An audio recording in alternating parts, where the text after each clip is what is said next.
Halo Pak Nasrul, apa kabar? Baik Mas. Wah, ini dengar-dengar mau bikin acara launching atau peluncuran perdana Galeri 89 ya? Ya insya Allah Mas. Bagaimana ini ceritanya? Kok bikin galeri di kota yang mungkin juga senerupannya mungkin belum, pasarnya belum bagus. Benar. Tapi gimana? Ini menjelang saya purna tugas ngajar gitu. Mulanya mau pingin bikin gudang karena karya saya banyak ini harga 3 dimensi kan. Lantas berkembanglah jadi ini ada ruang studio mulanya. Kemudian berkembang jadi galeri di lantai 2 ini kan. Ya galeri kecil, tapi motivasinya sebenarnya untuk perpa-perpa muda yang belum masuk ke pasar gitu kan, yang baru menapak jenjang karir keseniannya, dan kita coba untuk membuat ruang karena ruang di sini di Sumatera Barat sangat susah untuk pameran kan, selain dari taman budaya kan, maka kita buat juga lah ruang-ruang alternatif untuk mereka gitu. Ini sebetulnya support dari dana pribadi atau ada yang support yang lain? Dana pribadi dan keluarga kayaknya. Wah, luar biasa. Ya, ya. Lalu ada yang spesifik karya-karya yang dimunculkan di sini, karya yang seperti apa? Ya, ini mulanya udah lama dari 2021 gitu. Dari 2022 sudah buka, udah selesai, nyaris selesai. Tapi belum launching gitu kan. Nah, untuk launching pertama ini kita pengennya seniman-seniman muda yang baru menapak jenjang keseniannya itu supaya mereka difasilitasi untuk tampil. Sebenarnya kalau untuk komunitas besar rasanya kalau sebuah galeri enaknya ngajak yang udah berpengalaman gitu kan. Tapi rasanya kita udah hampir sepuh juga, nyaris sepuh. Generasi baru perlu kita ayomi juga. Jadi karena barangkali dari mental pendidik itu anak-anak saya banyak tersebar di berbagai perguruan tinggi di ISI Yogyakarta, ISI Padang Panjang, seni rupa UNP. Jadi mereka itu perlu tempat diskusi, tempat nongkrong, tempat tukar pendapat, ya sekalian untuk presentasi karya mereka gitu. Ya, ya. Selama ini seniman muda di Padang atau Sumatera Barat itu terwadai di mana saja? Ya, kalau mereka udah tamat biasanya,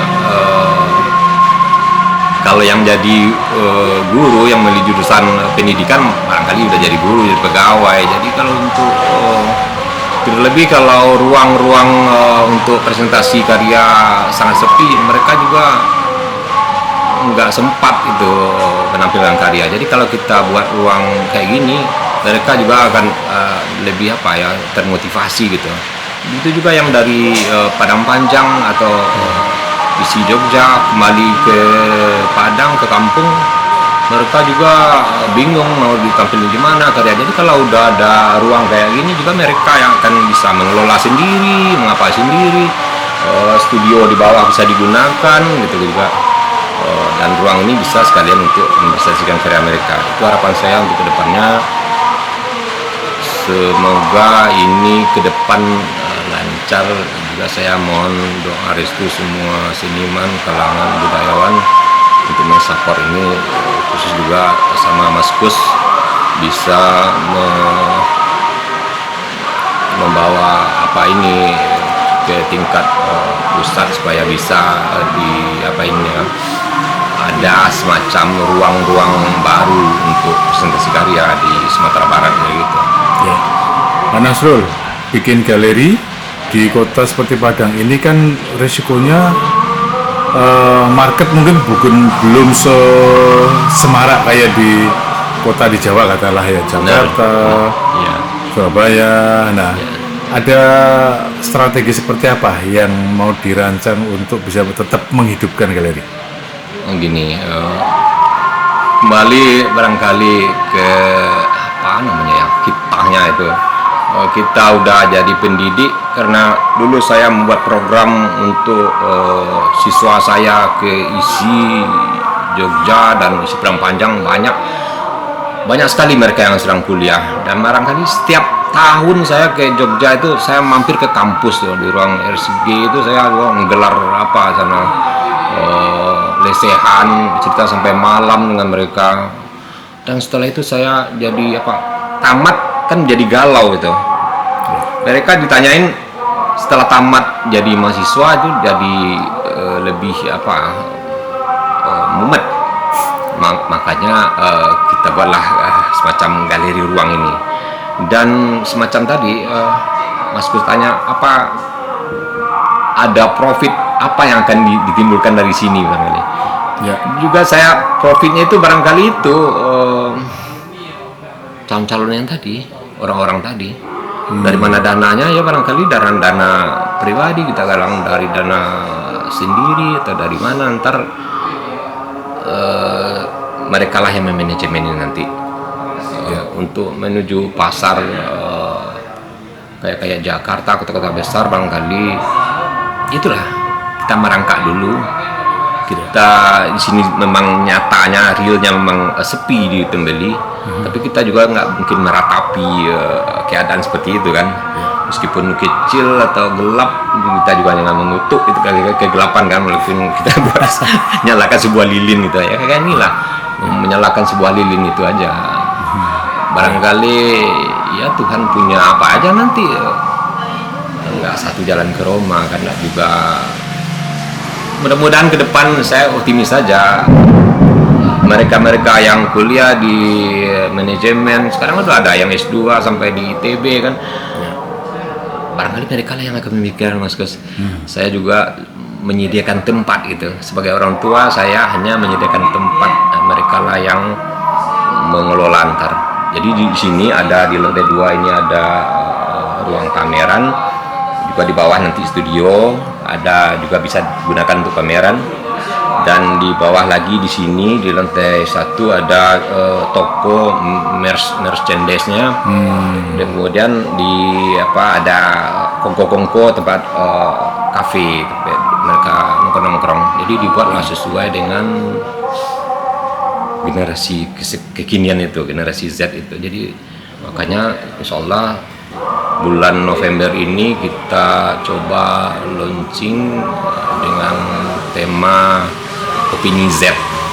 Opini Z. Ya. Gen Z ya. Ya dari Gen Z tadi ya, itu. Gen Z. Ya bagaimana dia mengopinikan kenyataan kekinian dari kesenian itu. Ya itu maksud. Nah, Pak Nasrul,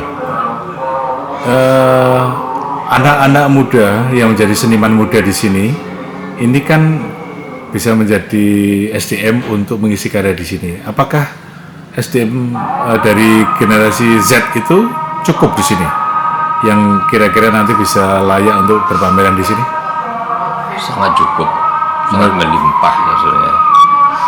Makanya untuk besok ini saya mengundang 3 perguruan tinggi itu aja, belum lagi yang otodidak di luar, yang terinfluence dari teman-temannya berkarya, atau walaupun dia nggak masuk semacam di akademis juga banyak. Jadi 3 perguruan tinggi itu sangat banyak loh untuk bisa kita kelola. UNP seni rupa, isi Padang Panjang, isi Jogja. Oh, oke. Anak-anak kita banyak dari semester, dari SMK SMIK itu kan banyak kuliah di sana kan. Dari Kria juga banyak. Jadi SDM nggak khawatir ya? Nggak khawatir, sangat melimpah harusnya. Dan kita bisa aja dia bermukim di rantau, misalnya dari Jogja kita. Yang besok ini juga ada beberapa orang, 6 orang dari Jogja kita apain. Jadi dia berkolaborasi dengan di sini. Jadi kita pajang bersama itu. Ya. Mungkin ada kerjasama dengan galeri atau ruang seni yang lain di kota lain untuk kedepannya? Sangat memungkinkan untuk nanti barangkali kita bersama dengan yang lain, tapi untuk sekarang karena waktu sangat mepet, barangkali baru kita sendiri aja Fokus ke sendiri ya. ya. Ntar nanti barangkali kita bersama dengan yang lain. Oke, selamat Pak Nasrul, mudah-mudahan sukses, optimis terus, memberi ruang untuk anak-anak muda di sini. Terima kasih, Mas. Selamat. Terima kasih.